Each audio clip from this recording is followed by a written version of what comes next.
Puji akan nama Tuhan, saya ucapkan shalom. Baik, saudara yang dikasihi Tuhan, kita bersyukur buat pertolongan Tuhan dan tuntunannya. Kita boleh ada lagi hari ini, dan hari ini adalah merupakan hari yang besar dalam kehidupan kita selaku orang yang percaya, karena ini adalah hari yang kita sebut dengan hari perayaan Pentakosta. Dan tentu perayaan ini menjadi sebuah perayaan yang tidak biasa, karena ini cikal bakal bagaimana gereja Tuhan bertumbuh berkembang di mana-mana. Saya mengatakannya begini, bahwa perayaan Pentakosta adalah sebuah perayaan dari akibat penggenapan janji Tuhan. Kita buka firman Allah dalam Kisah Para Rasul pasal 2, kita akan baca ayat-ayat ini dalam ayat 1 sampai dengan ayat yang ke-13. Saya akan baca ayat-ayat ini. Ini ayat-ayat yang biasa kita baca bersama, tetapi saya ingin agar supaya di momen perayaan Hari Pentakosta kita semua boleh dapat kembali menyimak apa saja yang kemudian terjadi pada hari Pentakosta. Ayat pertama, ketika tiba hari Pentakosta, semua orang percaya berkumpul di satu tempat. Tiba-tiba turunlah dari langit suatu bunyi seperti tiupan angin keras yang memenuhi seluruh rumah di mana mereka duduk. Dan tampaklah kepada mereka lidah-lidah seperti nyala api yang bertebaran dan hingga pada mereka masing-masing. Maka penuhlah mereka dengan Roh Kudus, lalu mereka mulai berkata-kata dalam bahasa lain seperti yang diberikan oleh Roh itu kepada mereka untuk mengatakannya. Waktu itu di Yerusalem diam orang-orang Yahudi yang saleh dari segala bangsa di bawah kolong langit.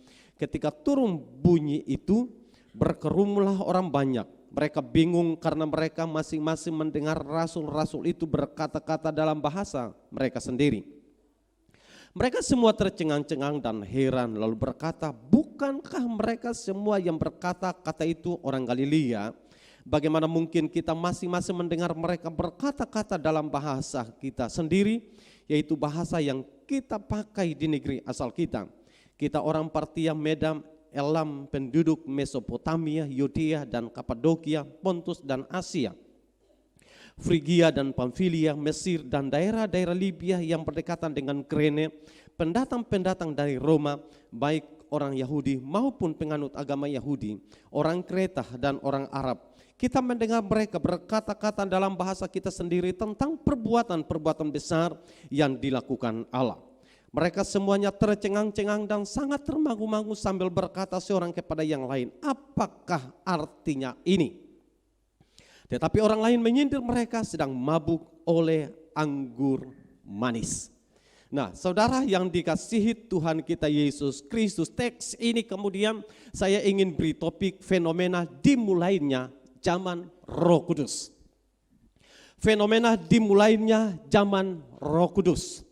Kita tahu bahwa perayaan Pentakosta adalah merupakan sebuah perayaan yang hebat.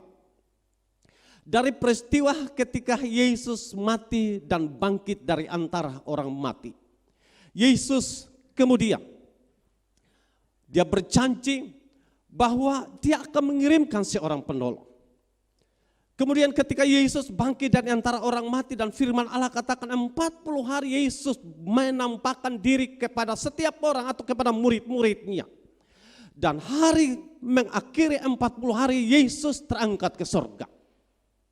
Dan firman Allah katakan sedang ia terangkat ke sorga, ia mengangkat tangan dan memberkati, dan itu tercatat dalam kitab Lukas.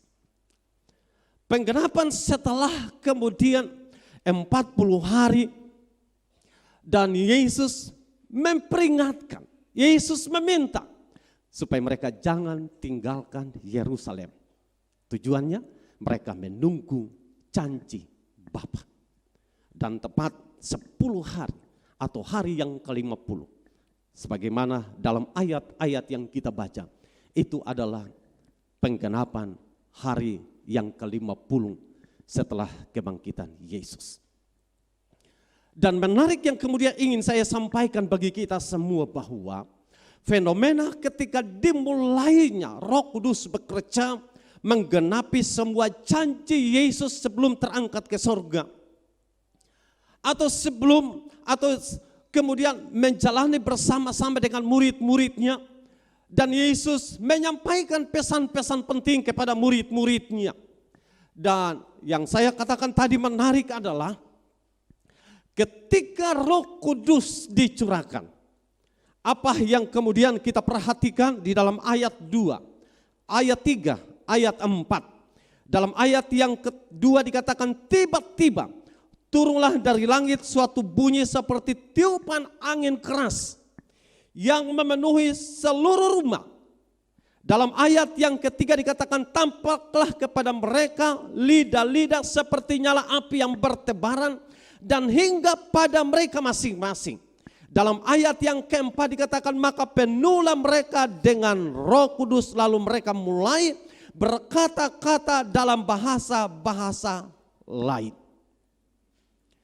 3 fenomena yang menandai dimulainya zaman roh. Yang pertama terdengar seperti suara bunyi. Dan dalam terjemahan yang lain dikatakan seperti bunyi taufan. Tentu ini akan mengagetkan. Tentu ini akan menjadi sebuah perhatian khusus. Dalam ayat yang ketiga dikatakan terlihat lidah-lidah seperti nyala api yang bertebaran dan hinggap di atas orang-orang yang sedang menantikan janji Bapa.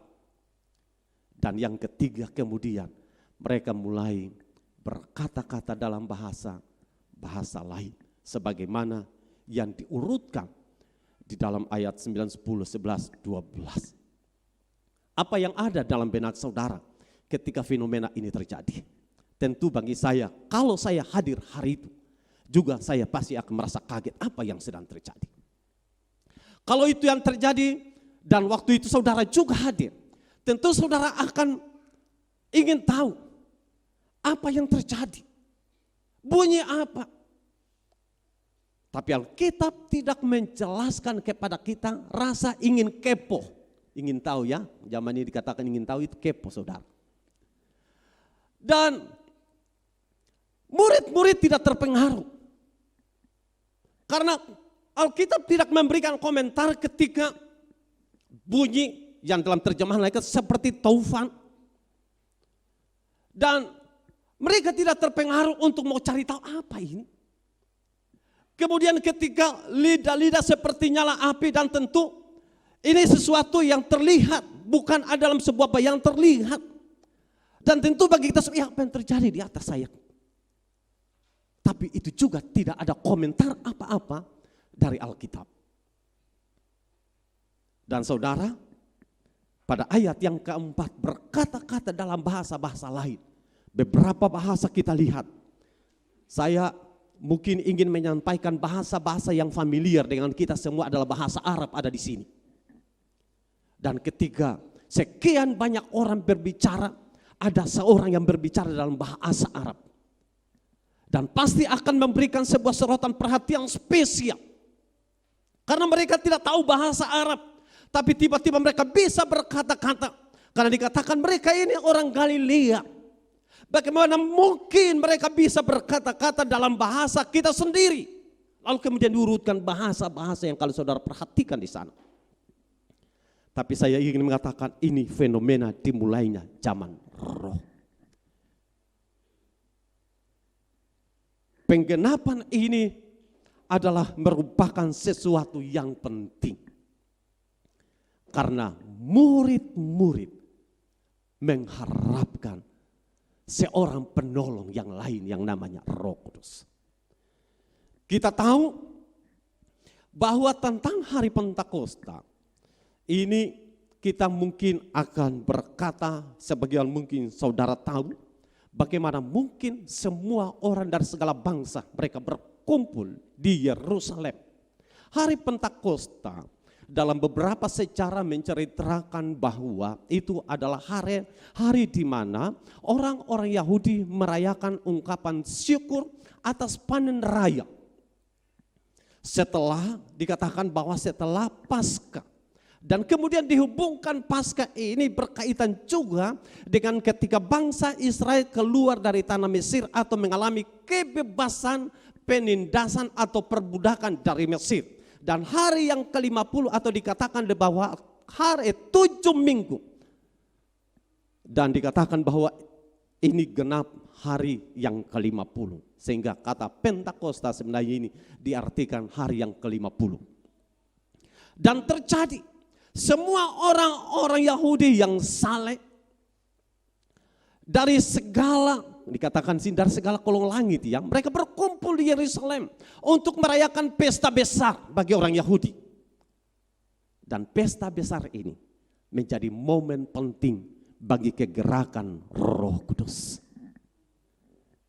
Pesta besar yang dilaksanakan menjadi momentum bagaimana sebuah pertunjukan hebat yang dilakukan oleh Roh Kudus kepada semua bangsa, bahwa Allah dapat melakukan perkara-perkara hebat di luar dari cara yang kemudian dipikirkan oleh manusia.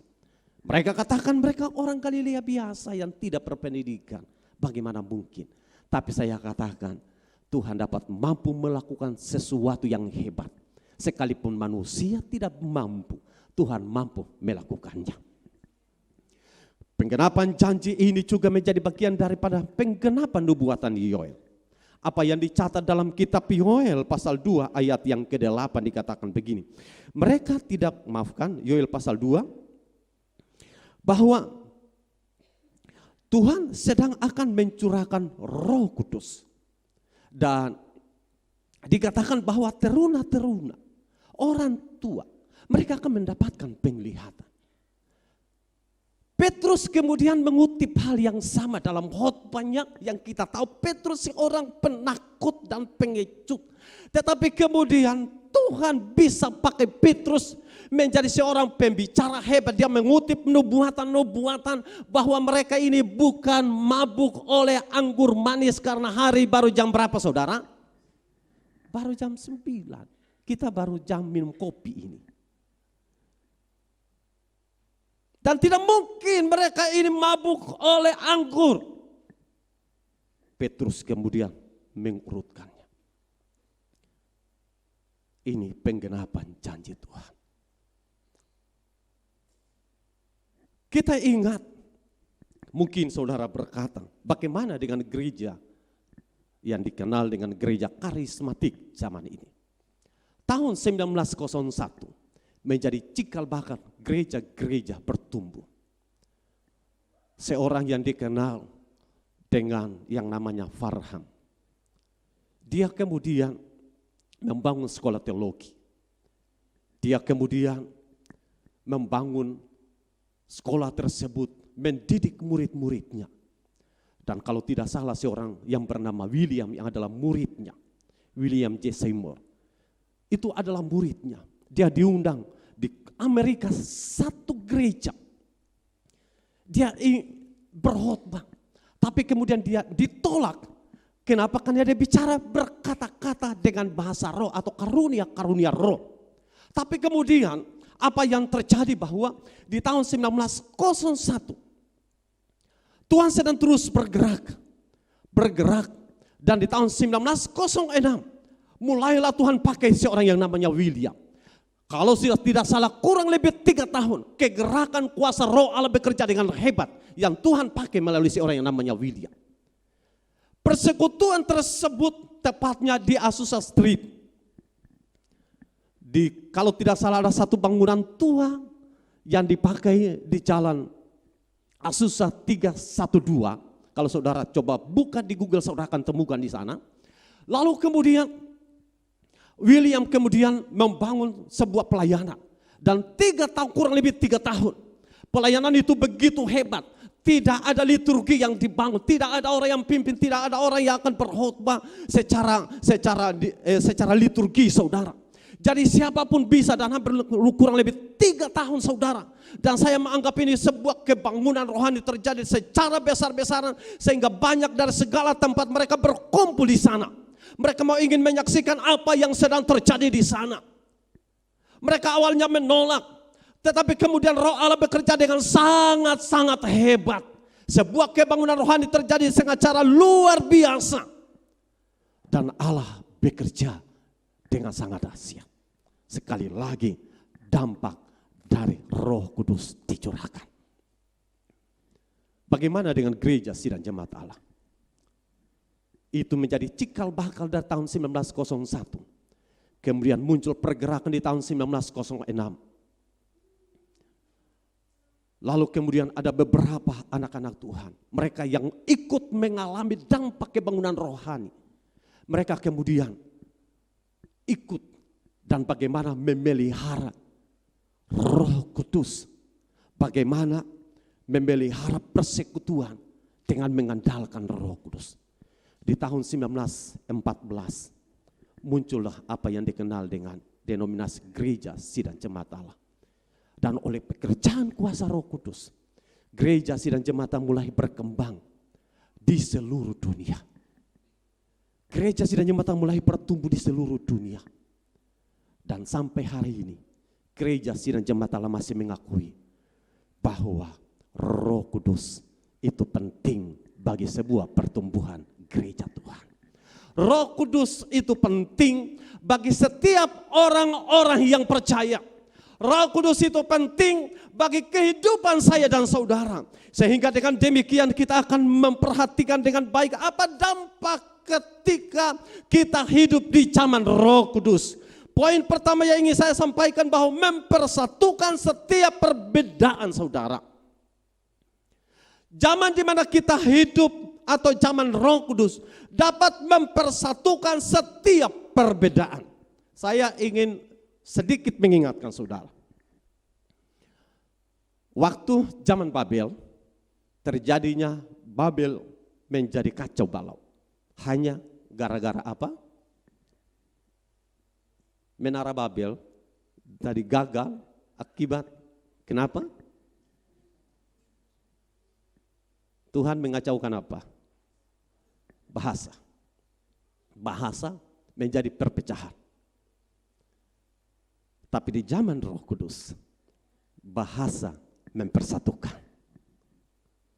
Sekali lagi, zaman Babel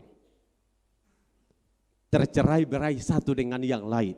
Sehingga muncul ada bahasa buru, ada bahasa kisar, ada bahasa latuhalat, ada keseng.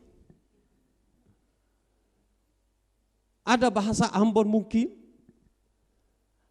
Macam-macam bahasa muncul, saya percaya juga bisa bagian dari akibat zaman Babel. Tetapi zaman Roh Kudus, murid-murid bisa dikatakan kurang lebih ada 120 orang sedang berkumpul menantikan janji Bapa. Dan mereka berkata-kata dalam bahasa-bahasa lain.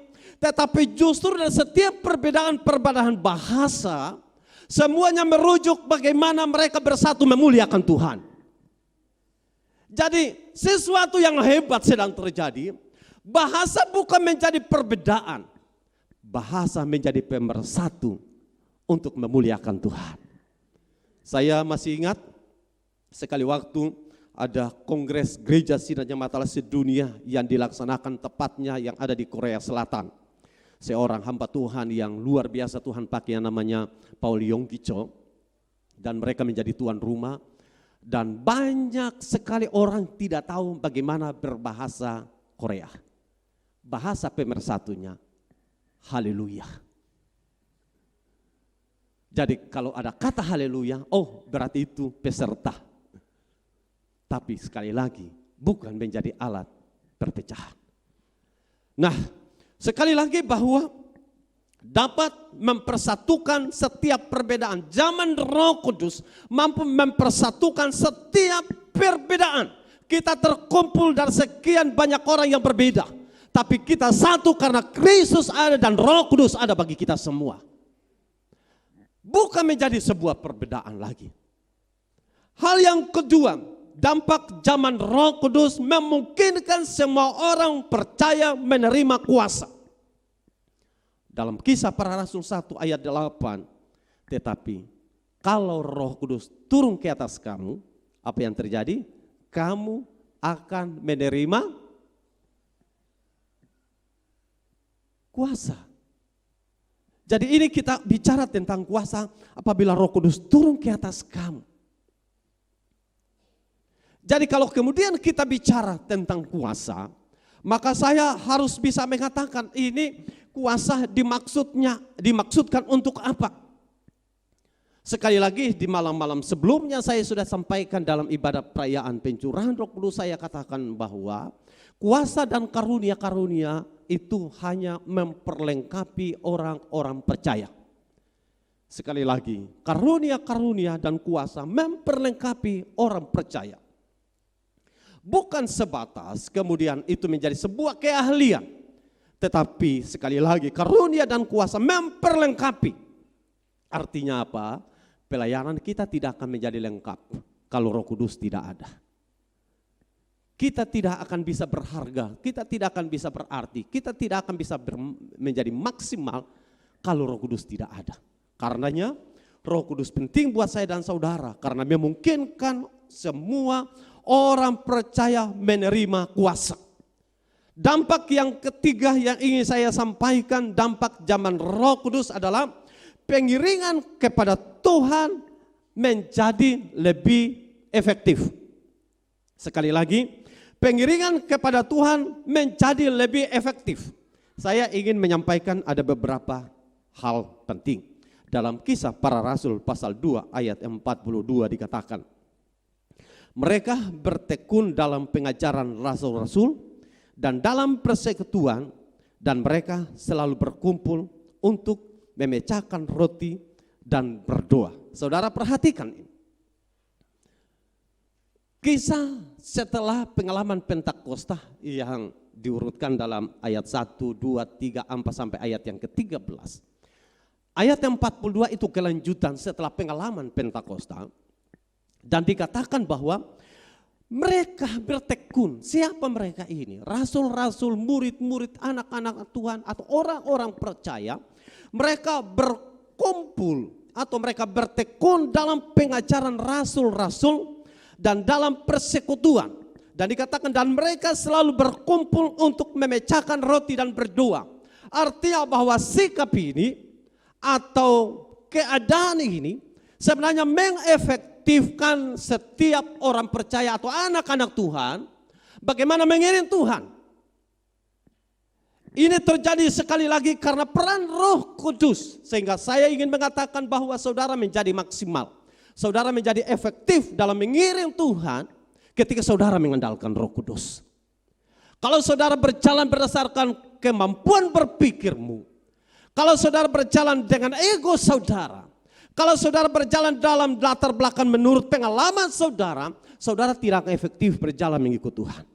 Tapi kalau Roh Kudus menuntun hidupmu, saudara akan efektif mengiring Tuhan.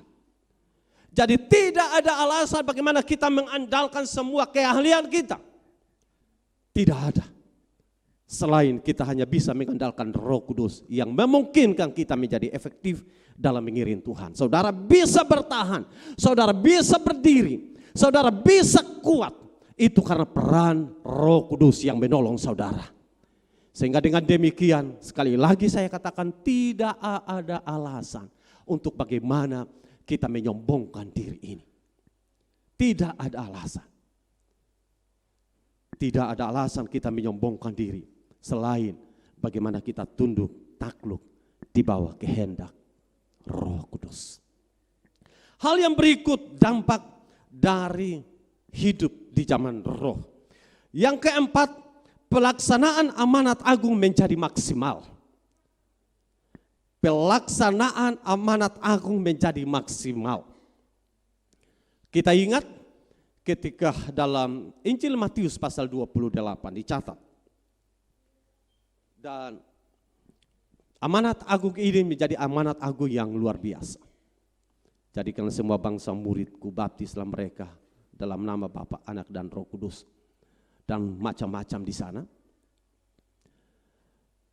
Tetapi saudaraku, menjadi lebih maksimal amanat agung ini ketika setelah Roh Kudus dicurahkan.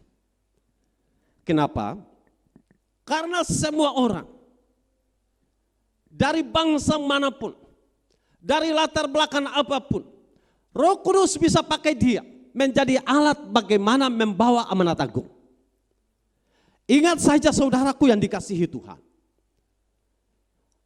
Paulus seorang yang adalah pribadi yang menurut dia membunuh, menganiaya pengikut Kristus adalah sebuah pengabdian.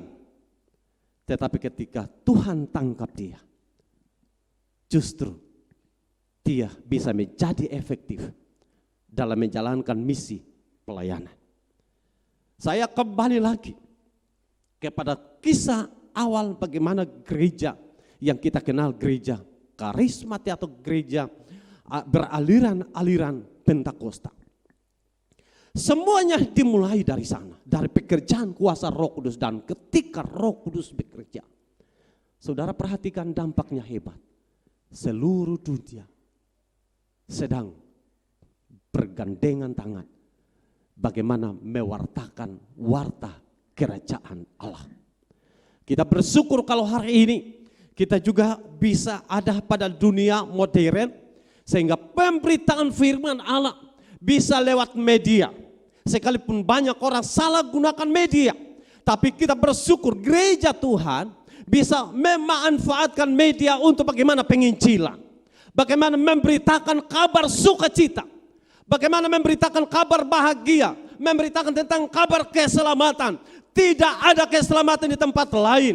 Siapapun dia, tokoh siapapun tidak bisa, hanya di dalam nama Tuhan Yesus Kristus.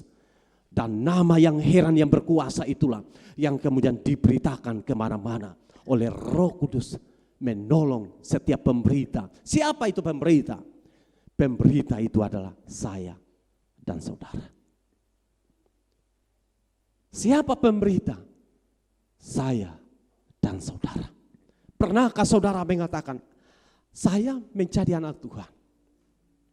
Apakah saudara sadar tidak? Dalam hatimu, dalam pikiranmu, sadarkah tidak bahwa ketika saudara menjadi anak Tuhan, saudara adalah pembawa berita? Sadarkah tidak bahwa kita ini semua dipanggil menjadi pembawa berita kesukaan kepada dunia? Atau kita membawa berita kesukaran kepada dunia? Kalau kita membawa berita kesukaan kepada dunia, kita bicara tentang Injil. Injil itu bicara tentang kabar baik. Kalau kita bicara membawa kabar kesukaran, berarti kita membawa kehancuran dunia. Kita sedang berbicara tentang gosip, tentang isu-isu yang tidak penting. Kadang-kala orang hanya sebatas mendengar sepotong saja, sudah kemudian menginformasikan kepada dunia lewat media, lewat teman-teman, mengatakan A, B, C dan lain sebagainya. Saya mau menantang saudara selaku anak-anak Tuhan. Ini zaman Roh Kudus. Tuhan bisa pakai siapapun. Tergantung saudara mau sadar tidak untuk memberitakan Tuhan itu baik. Untuk memberitakan ini zaman yang kemudian pada waktunya akan berakhir. Masa kehidupan kita firman Allah mengatakan 70 tahun. Kalau lebih dari itu berapa tahun? Selanjutnya sake-sake, lutut sake-sake, mata sake-sake. Jadi kadang-kala sekarang ini bukan 70 tahun. 50 tahun saya semulai. 60 tahun lagi apalagi. 70 tahun, haleluya. Melewatinya 80 tahun. Mulai semua ibarat pintu rumah yang sudah mulai usang, tolak. Kadang-kala mulai lapuk turun. Kadang-kala hengsel mulai tak lepas. Hidup kita kemudian mulai berubah satu demi satu.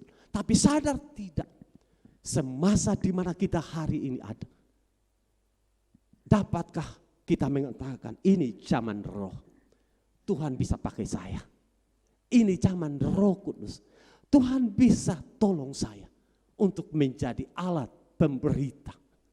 Menjadi alat menyampaikan kabar sukacita kepada dunia yang sedang terpuruk akibat dosa. Dapatkah kemudian kita sadar dan mengatakan bahwa Tuhan tolong saya, pakai saya? Atau kita hanya bisa makan, minum, pakai dan berhenti di situ? Tapi tidak ada dalam pikiran ini yang muncul bagaimana memberitakan kabar sukacita. Ataukah kita hanya bekerja aktivitas hari-hari kita, tapi tidak pernah merasakan dan berpikir bagaimana ikut terlibat dalam misi pelayanan. Saya mau menantang pada hari ini bahwa engkau yang hidup di zaman roh, engkau tidak punya pilihan yang lain. Selain saudara harus ikut terlibat dalam menyampaikan amanat agung. Karena setiap orang yang memiliki roh Kristus harus bisa memuji Tuhan. Setiap orang yang memiliki roh Kristus harus menyembah Tuhan. Dan setiap orang yang mengaku anak Tuhan harus melayani Tuhan. Dan melayani harus bisa dilakukan dengan apapun yang engkau bisa lakukan. Melayani tidak harus dari balik mimbar dan berkhotbah seperti hari ini. Tidak harus saudara main keyboard. Tidak harus saudara singers. Tidak harus. Melayani tidak hanya sesimpel itu. Dan saya bisa mengatakan zaman ini dengan dunia yang canggih memungkinkan pelayanan bisa kita kerjakan dengan sangat luar biasa. Zaman ini menjadi zaman yang saya anggap ini zaman yang punya kesempatan luar biasa. Kalau di zaman dulu di tahun 80-an, tahun 90-an awal, memberitakan kabar sukacita dengan mengangkat sebuah kertas sepotong yang namanya traktat. Dibagi dari satu rumah ke rumah yang lain. Zaman ini sudah tidak lagi relevan. Tapi zaman ini tinggal saudara angkat HP-mu, tinggal mainkan jarimu, dan tinggal klik, tinggal ketik. Ketik memberkati dan ketik untuk menyeberangkan kabar sukacita, atau ketik saudara hanya galau dan menyampaikan, aduh beta asam lambung naik karena tahan lapar. Ataukah kemudian saudara katakan Tuhan baik karena di dalam persoalan saya terbukti Tuhan campur tangan. Kalau saudara masih bisa berdiri sampai hari ini dan saudara menyaksikan sambil mengatakan bukan karena kuat, bukan karena gagah, tapi karena pertolongan Tuhan saya ada di sini. Saya inginkan supaya saudara di hari atau di momen perayaan Pentakosta ini, mari kita bangun kesadaran bahwa Roh Kudus dicurahkan supaya kita menjadi alat di tangan Tuhan. Roh Kudus dicurahkan supaya kita ini bisa memberitakan. Roh Kudus dicurahkan, karunia-karunia diberi kepada saudara. Ada karunia-karunia dengan segala macam karunia yang tercatat dalam kitab pertama Korintus pasal 12. Saudara bisa dapat mencatat di sana. Saudara bisa perhatikan di sana. Semua karunia-karunia itu memperlengkapi setiap orang-orang yang percaya. Memperlengkapi.